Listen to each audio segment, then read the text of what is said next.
for an athlete in baseball is 5.5 years. Your average career as an entrepreneur could be 75 years. Look at Warren Buffett. Right. He's 90 something. He's better than ever. Hello, hello, hello. Robert Kiyosaki, the Rich Dad Radio Show, the good news and bad news about money. And today I have a very special guest. All of our guests are special, but today our guest comes all the way in. He's in afternoon time because he's in Florida, and we're still morning time in Arizona here. So it's Alex Rodriguez. He's one of the, I don't know how you can, he's a god in some people's mind. Because he played for the New York Yankees, and my friends from Boston hate you, Alex. I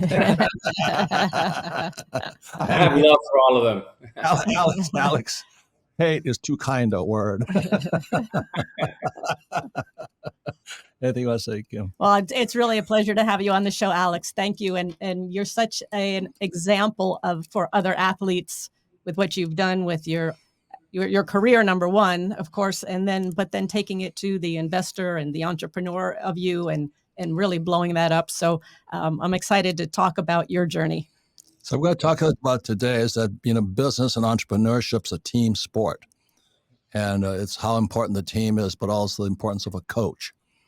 I remember because I played football and baseball. I also surfed. Wasn't very good at surfing, but baseball and football I loved. But I had great coaches on one team and horrible coaches on this other team. And so, a lot of times, people try and make it on their own. But as a baseball player, you have coaches, and I want to talk about how important they are to your success or failure, especially as a young person. So, Alex, would you start about how old you were when you started playing baseball, and where were you and all that?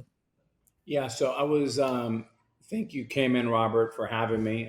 Big fan of your work. Your book, Rich Dad, Poor Dad, it changed my life 29 years ago. It's funny, Warren Buffett always talks about The Intelligent Investor as a book that changed him, from Benjamin Graham. And for me, it was you. And I thought about financial literacy different. I grew up, both of my parents, immigrant parents from the Dominican Republic. They both taught me what they knew, which was very little, is how to survive. But although they didn't have a lot of resources, they were great role models because they absolutely worked very hard. They taught me what the American dream could be. And although we were very lower middle class financially, every time I got home to watch the Yankees or the Mets game on cable while I was then in Miami, born in New York, I remember that I never felt poor. And our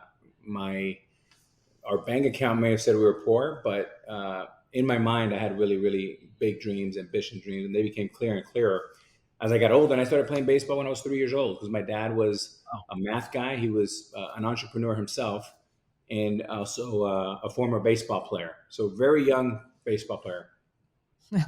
Nice.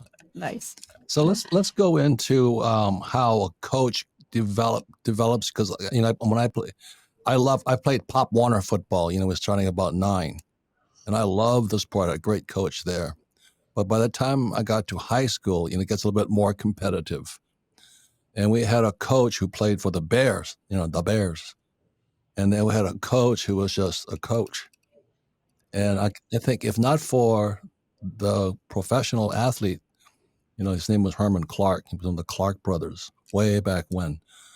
If not for him, I would have quit football. Do you know what I mean? So if you could talk about how a coach will shape your development as a young person coming up. Robert, I'm glad you asked me about this because I am so passionate about coaching and mentorship. And of course, if you look at my life history, Dad left when I was 10 and left back my mother, who then took on 2 jobs with my 2 siblings. So it was my mother and the 3 of us. I'm the youngest of 3, 2 boys and my sister. And she served tables she was a secretary in the morning, served tables at night. And when you think about the age of 9 to the age of 25, I had 3 coaches. I had Eddie Rodriguez, El Gallo, nickname from the Boys and Girls Club right here in Miami. I had Rich Hoffman, my high school coach. And then he handed me off to Lou Piniella in Seattle for 7 years. And those 3 coaches changed my entire professional career because in many ways, they were more than coaches. They were mentors. They were father figures, big brothers. Right. And I think when you think about where sports is going today, so much emphasis is based on analytics. that I think the game, and not just one sport, but every sport, has created a blind spot with the importance of coaching. And I think a great coach can make you from a good team to a great team. I think it can make a playoff team a championship team. And I think that's really one of the things we focus on a lot when we think about A-Rod Corp. How do we develop our young talent? How do we retain talent? And professionally, how do we make a player go from good to great by having someone they respect, admire, and can relate with? Alex, I remember you told a story about, I think it was your high school coach, and he sat you down and he kind of laid out this plan. Would you just touch on that? I thought that was a really inspiring story. Yeah. So as a freshman, I got cut from my varsity team, and at that point in ninth grade at Christopher Columbus High School, I was more advanced in basketball than I was baseball. I was a little bit of a late bloomer in baseball, and I always played with guys that were a couple years older than me. And when you're 10 to 12, 12 to 14, those are enormous gaps. Big differences. Big. And I mean, I felt like I was playing with men with beard, and I was just a little. I still don't have a beard, so. I went in and I then transferred to Westminster Christian, where I spent my sophomore, junior, and senior year. And that's when I met Coach Hoffman. What state was this? Westminster Christian in Miami, my high school. But what state was it in? Miami, Florida. Miami, Florida, yeah. Thank you. So when I transferred to Westminster Christian, the first day I met Coach Hoffman, I went in like really kind of very low self-esteem. I just got cut. I'm coming into the number one baseball program in the country. Think about Duke basketball. That was like Westminster baseball. Like they had 11 championships. He was like the John Wooden of high school, but he's an icon. And his first words to me were, Alex, your sophomore year, this is a transition year for you. You're going to do well, not great. You'll do well. But next year, you'll be considered the number one junior in the country. Wow. You'll go play for the USA baseball team in the Junior Olympics. And then your senior year, you'll be the number one pick in the draft. And it was him and I on a field right by the pool. I'll never forget this, in Westminster Christian campus. Robert came, I turned around and I said, and he said, yes. And Kim, that's such a great question, because from that day forward, the way I thought about myself changed completely. And that was basically someone believing in me, because remember, Dad left at the age of 10. And whether it's finances, whether it's acting, whether it's sports, we all need a leader to push us and believe in us. And the power of words from a great leader, my God, is that vital. Thank you. And wasn't Michael Jordan also cut at one time? Yeah, Michael Jordan was cut, I think, his sophomore year. And obviously the rest is history. But all the great ones, Robert, they go through adversity. They get knocked on their butts. But it's not about falling down. I always tell my daughters, I have a PhD in falling. I failed more than anybody, but I also have a master's in getting back up and keep fighting and being resilient and gritty and be willing to do something as a leader. All great leaders are first great listeners, and all great leaders are willing to do anything they ask you to do. They'll do it before you. Thank you. Another thing that Donald Trump says is a lot of people talent, but they never develop it. Does that make sense to you? 100%. Yeah. And by the way, Robert, this is the deal, is that sometimes you can be too smart. And I never had that problem. I'm on the verge of average. I'm a C student at best. But here's the deal, is sometimes smart people look at all the things that can go wrong. Right. And when you're like me and you're an average Joe, you're like, what are all the things that can go right? And I do think that there is something about you miss 100% of the shots that you don't take. As you get older, you refine that. You don't just swing for the fences all the time, but you start harnessing your development skills, your investment skills, and you start getting a pattern recognition. And that's why I think athletes, while some have not been successful in the world of investing, I do think they have endless potential to be great business people. So there, this is to shamelessly promote my own company here. That's why I have Rich Dad Coaching, because it's more than just reading a book or playing our cash flow game. It's that choose your coaches wisely. I flew in Vietnam, and as I got to be a better and better pilot, I came out of Pensacola, Florida, and they shipped me to Camp Pendleton, California, next stop, Vietnam. And because of my rich dad talking to me about, you got to find your teacher. So I sought I went through all the IPs, instructor pilots, and I wanted to find out the pilot that just came back from Vietnam, who was the most fresh, who knew that, because the Viet Cong were changing their tactics all the time on us. And so his name was Captain Forrester. And I said, Captain Forrester, teach me. So he became my IP, my instructor pilot.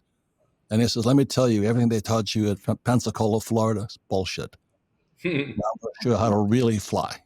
So he took me up and taught me how to fly to save my life in Vietnam. And because of him, today I'm alive.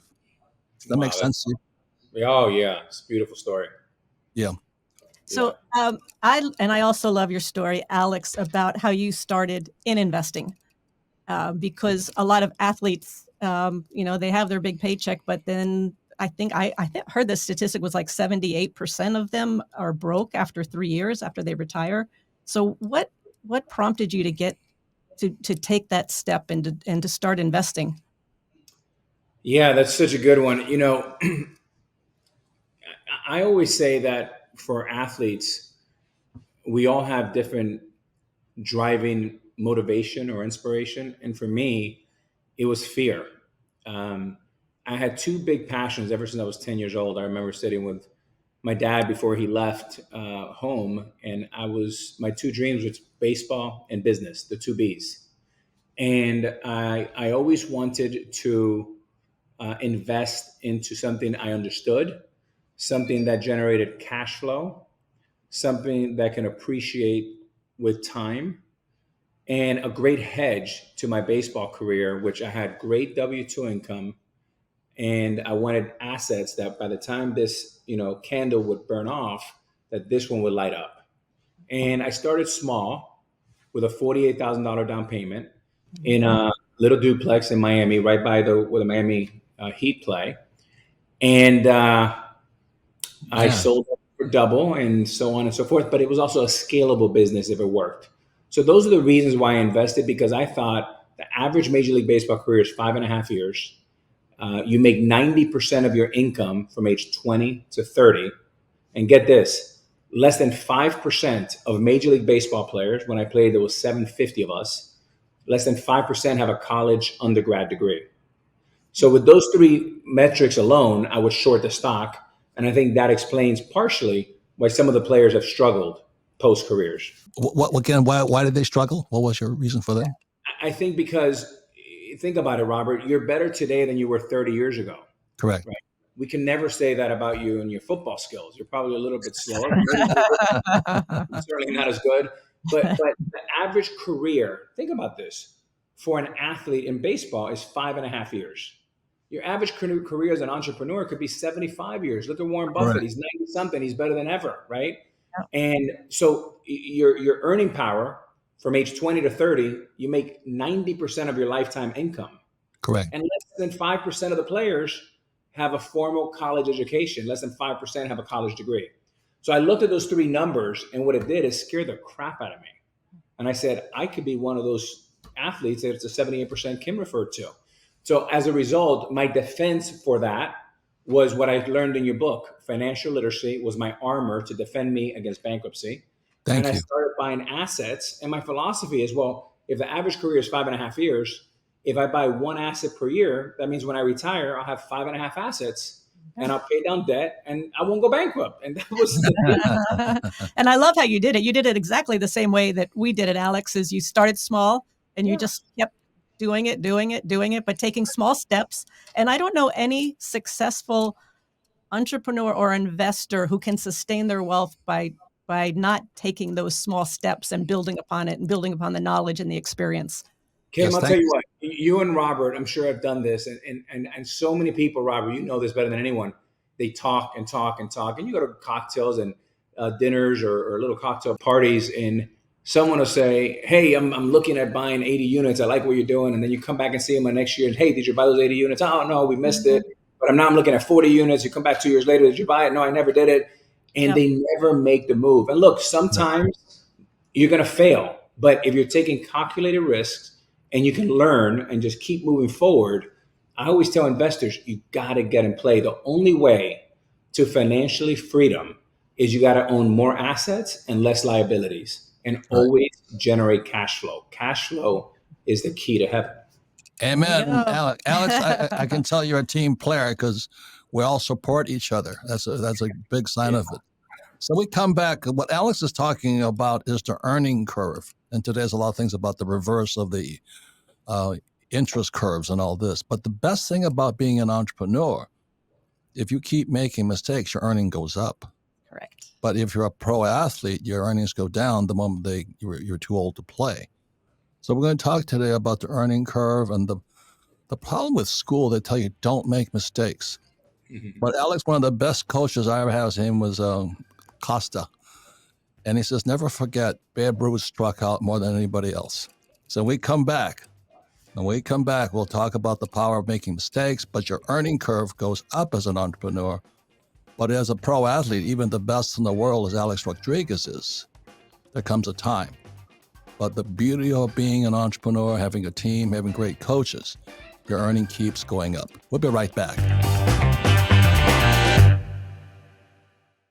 Robert already warned us. 2023 is going to be the year of lost wealth. After all, Goldman Sachs predicts you'll see zero returns from stocks for the rest of 2023. And investors like you have already made a record number of emergency hardship withdrawals from their 401ks. Now, a stunning survey reveals that over half the Americans making six figures are living paycheck to paycheck. Combined with tens of thousands of layoffs in just the last few weeks, it becomes clear that a financial storm is brewing and nobody is safe. But if you think brilliant investors like Robert are letting their money waste away in a 60-40 portfolio, think again. For years, Robert and other experts have been investing millions into low correlation assets that can still climb when the stock market flatlines. And according to a recent Citibank report, of the major asset classes, the lowest correlation belongs to art. In fact, experts say just a 5% portfolio allocation to art can both increase returns and lower volatility. Now you can easily get that allocation in your own portfolio without needing millions, thanks to Masterworks, our longtime partner. Their platform lets you invest in shares of paintings by icons like Picasso and Banksy. Every single one of Masterworks' exits to date have delivered positive returns to their investors, with 3 recent exits delivering 10, 13, and 35% net returns. No wonder over 700,000 users have invested more than $500 million on Masterworks. Offerings have sold out in minutes, but Rich Dad listeners can skip the waitlist by going to masterworks.art/richdad. That's masterworks.art/richdad. See important disclosures at masterworks.com/CD. Hi, everyone. I'm Kim Kiyosaki, co-host of the Rich Dad Radio Show. And I want to thank today's sponsor, our friends at Gold Alliance. You know, we should all be concerned about high inflation, a looming recession, the very troubled banking system, and out-of-control spending in Washington. And the fact is, during every major crisis in U.S. history, many of those who failed to prepare watched their savings, investments, and retirement funds plummet, while others with the foresight to own gold help preserve their wealth and purchasing power. Now, we're facing several major crises at once, and we may soon face even more economic turmoil. So please don't wait. Consider gold and put yourself on the road to financial peace of mind. The new free 2023 Gold Guide from our friends at Gold Alliance can show you how. Just visit www.freegoldguide.com/Robert or call 1-800-473-4585. Republican Governor and conservative commentator Mike Huckabee says Gold Alliance is the only gold provider he recommends to his friends and family. Please visit freegoldguide.com/Robert or call now at 1-800-473-4585. Thank you. Feeling powerless over current events and your financial future? Financial freedom is your freedom. Robert Kiyosaki is the best-selling author of Rich Dad, Poor Dad. Over 40 million people have taken Robert's advice. Now it's your turn. Attend Robert's free virtual wealth building event. Claim your free access now at richdadfree.com. Don't wait, access is limited. Go to richdadfree.com. That's richdadfree.com. Welcome back, Robert Kiyosaki, the Rich Dad Radio Show, the good news and bad news about money. Reminder, you can listen to the Rich Dad Radio Show anytime, anywhere on iTunes, Android, and YouTube. And please leave a review whenever you listen. And all of our podcasts are archived at richdadradio.com. We archive that because we make no recommendations. We're not a financial services firm. And we archive them so that you can listen to this program again because the information is valuable. Because if you listen to it again, you'll pick up twice as much. But also, if you have friends, family members that need to hear this, especially that brother-in-law who knows all the answers, this would be a good program to listen to. So we have a special guest today. He's probably, in my opinion, one of the greatest athletes ever lived, is Alex Rodriguez. And I keep laughing because my friend lives in Dallas, and I told him you were coming on, and he's a Boston's fan. He says, I hate the guy. You know what I mean? I still crack up. I mean, the love-hate of your fans is intense, isn't it? It's incredible. It's incredible. But, that's what makes sports so great. And I always say nothing brings people together more than sports and music. And that's a great example of that. Right. Yeah. And today we're talking about the reverse side of the earning curve, whereas a professional athlete makes most of their money at 22 years old. And, when years ago and then they make it, but an entrepreneur makes it later in life. Yeah. So what happens if you don't make mistakes? You don't earn any more as you get older, but a professional athlete's going to make all their mistakes before they're 25, probably. And then they're going to make it or not make it. But we were brought in by the NBA. Name was Carissa, she's a great woman. And I said, would you teach the NBA players about money? So I was in there, we're teaching them the cash flow game and all this stuff. And we got shut down. The reason we got shut down, Alex, is because there are managers. I guess every pro athlete has a manager that they're on the Financial manager. Yeah. Yes. And they didn't like it because they were the players' financial advisor. So they didn't want the players in the NBA to get educated because then the manager didn't look so smart. Is that okay to comment about how important that manager is to you and stuff like that? Well, I can't comment about anything about the NBA per se, but Right. if we zoom out, I think to answer Kim's earlier question is I think the greatest thing that young athletes can do is surround themselves with the best people in the world that obviously have much more experience than them. And then you want to be aligned with them in the long run. And to me, it's all about alignment. I always say, I can only speak about me and not players, but I can tell you that as a young athlete, I came up and I had always two goals when I went to a cocktail or I went to a dinner. I wanted to be, and this wasn't very hard, I wanted to be the dumbest guy in the room. And I wanted to engage in really smart conversations. Right. And you constantly, as an athlete, put yourself in an uncomfortable position. I always had no issues with that off in my investing career. And that's really important. I think athletes get a bad rap, but I think when you think about the athlete today, excuse me, versus when I entered the league in 1994, I think they're far smarter than we were. I think they're more ambitious. They want to be more than athletes. They want to be phenomenal dressers. They want to be great investors, influencers, make a big impact, and also give back a lot more than our community did. So I'm very bullish on today's athlete, and I'm very hopeful that as years go on, they become even better investors and create a better life for themselves. Good. May I ask you this question? I mean, you're such a great entrepreneur. Again, let me reinforce this. Professional athletes, the earning curve is at the young part of their life. Mm-hmm. Whereas for an entrepreneur, the older you get, if you keep studying and being humble and learning and making mistakes, your income and wealth keep going up. So what is it like for you to be on Shark Tank? I'm going, holy mackerel. I mean, I love that program. You tell those guys, I love that program. I mean, Kim does too. She's always watching it because some of the things you guys are saying as the sharks per se, priceless information. Well, priceless advice, yes. Yeah, Kim and Robert, I think Shark Tank in this generation has done what your incredible book and your library of books have done for millions of young people like myself. And people always ask me, is it too late? I'm like, absolutely not. You can be 70. Yeah. And if you were 70, Warren Buffett still had 25 years, 30 years to live. It's never too late. And your information is very, very powerful. We've heard this many times by our grandparents. knowledge is power, but it truly is. There's a reason why we've said that for, over a century. And yeah, I just think the more that you can keep educating yourself and surrounding yourself with the best people, the better you're going to be in the long run. And athletes, I will say this, the reason why I'm so bullish on athletes being better entrepreneurs in the future, if you think about their DNA and the way they are created, they're hard workers, they're coachable, they have a big Rolodex usually, they're tough and they're gritty. Now, if you take all those attributes and combine them with someone like you, Robert, I'll take my chances, right? If I take Warren Buffett and I take Tom Brady, holy smokes, is that a great winning combination? I like to put money with both those guys because they're both champions. And the key is you have to understand as an athlete what your superpower is, but you also, even more important, have to know what you don't know. And we call this the blind spot here.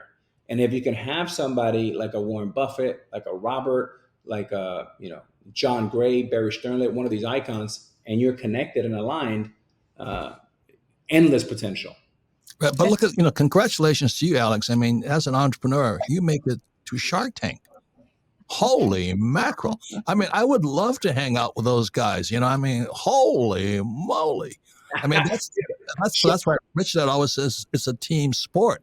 You got to have the best teammates out there who are playing just as hard as you are. And those guys play hard. It's such a great show. And I've enjoyed being part of it so much. If you think about what Shark Tank has done over the last 20 years, is America has been able to get entertained, learn, and at the same time get their MBA from Shark Tank. And you know what an impact that show makes when, yes, they've invested over $100 million of equity into businesses. They've provided more than 20,000 jobs, the ripple effect. But I love when I get in my Uber and the Uber driver says, "Hey, you're the Shark Tank guy." And my daughters love that because they're like, "Oh, they don't even know who you are, Dad," as a baseball player. But they'll start talking about, I took a stake in a company, or I'm flipping a little multifamily. And that's like music to my ears because you want everybody to have an opportunity to prosper.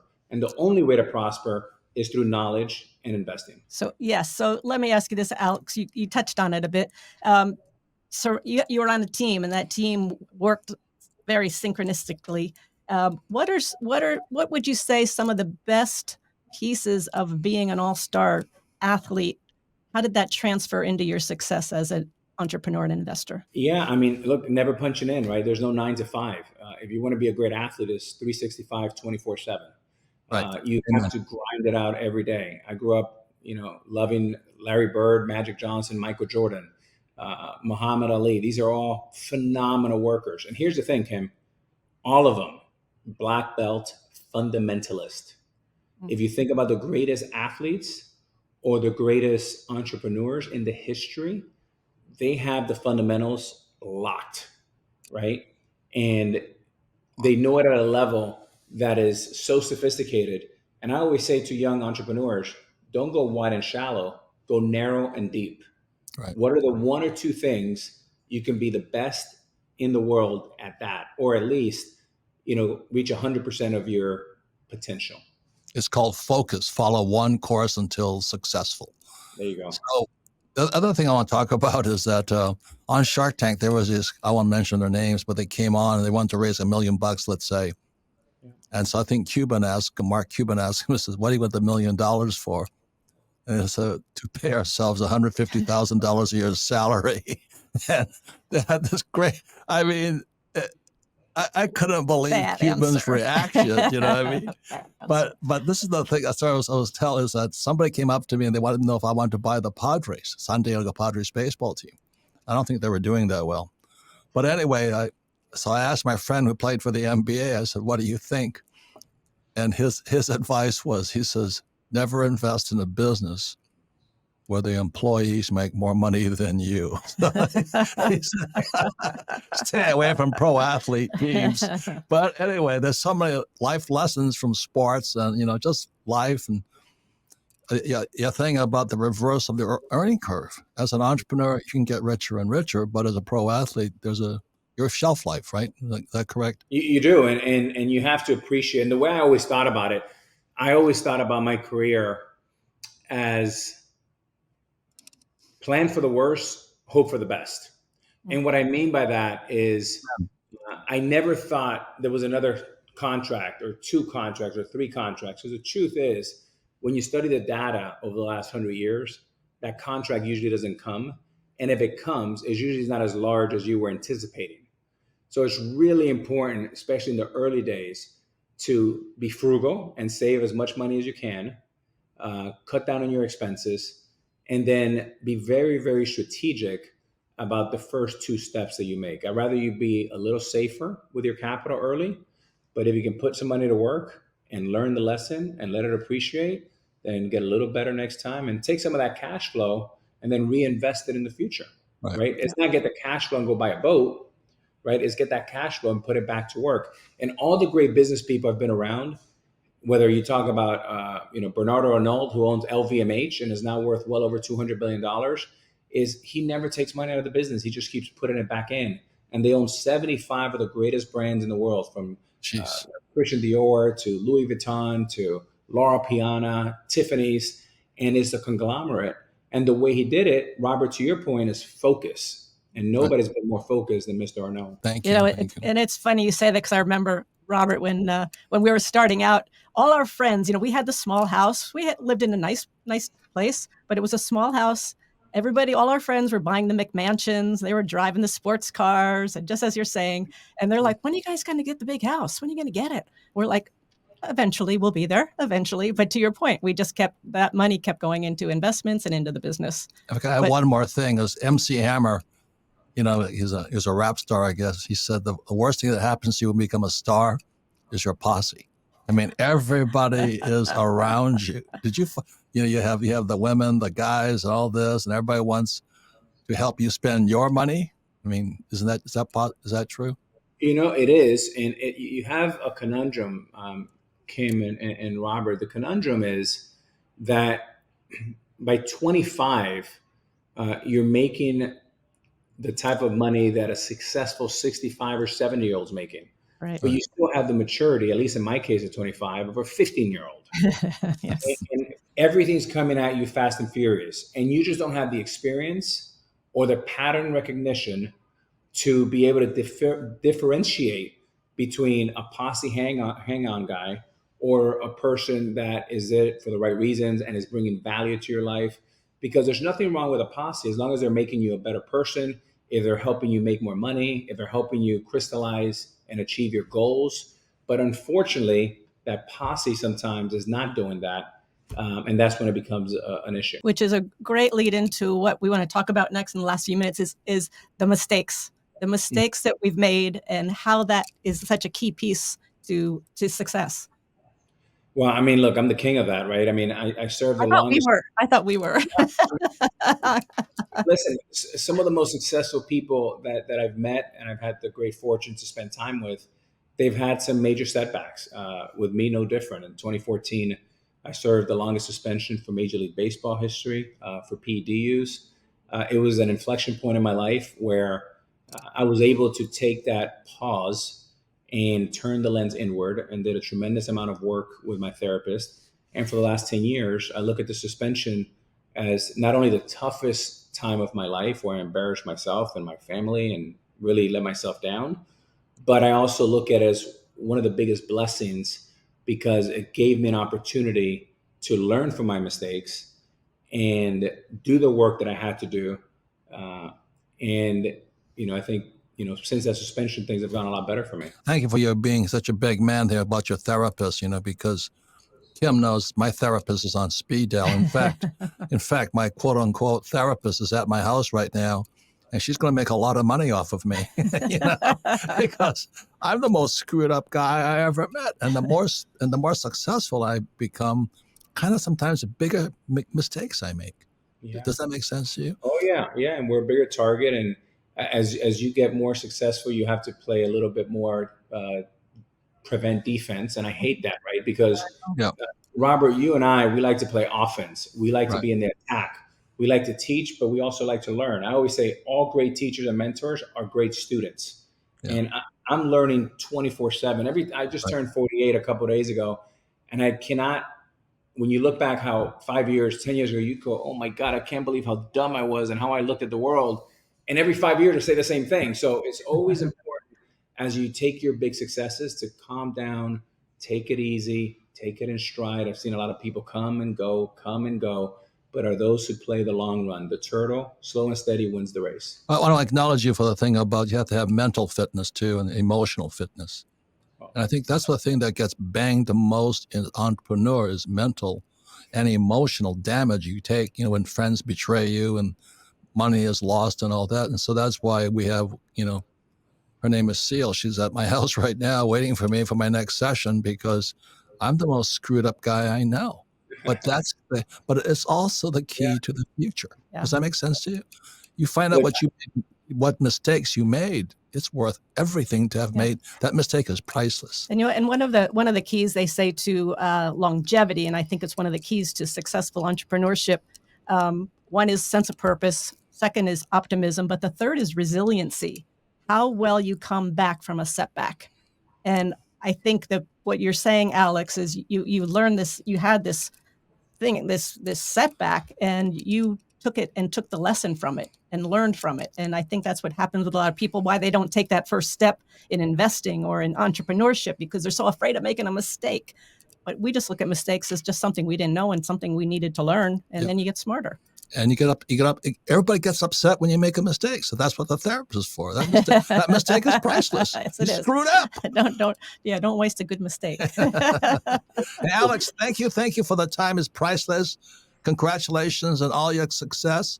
I'll call my friend in Dallas, who's the Boston's fan, and tell him to suck on his popsicle for a while and grow up. But Alex, you have no idea. Don't tell him I said that. I don't want him coming after me. when you guys were kicking butt, man, he had pins sticking out of you. Oh, man. Anyway, Alex, thank you so much. That's a priceless success, man. Congratulations, and thank you for sharing your genius with us. And thank you for teaching and mentoring so many people. You're such an inspiration, such a great role model. Thank you. Thank you, Kim and Robert, for having me. I enjoyed it. We'll be right back with a final word and wrap up.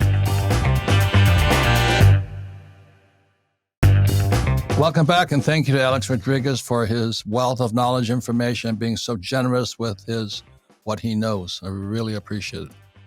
Well, I just love that when he tells his story about how he realized after having such a big salary that he was scared to death. He was scared of what happens when you retire. And as we talked about, 78% of professional athletes go broke in the first 3 years, but he had the wherewithal to start investing. And then he's become an extremely successful entrepreneur and taking his skills and talents as an athlete and transferring them to his world of investing in entrepreneurship. Right. Yeah, and then the thing about the reverse earning curve, those guys make it early in life, but most of them, I think 90% are broke. Yeah. But as an entrepreneur, if you're making mistakes, you learn from them. You have your own therapists and your own coaches, and Rich Dad has Rich Dad coaching. All of this is here to make you a better entrepreneur.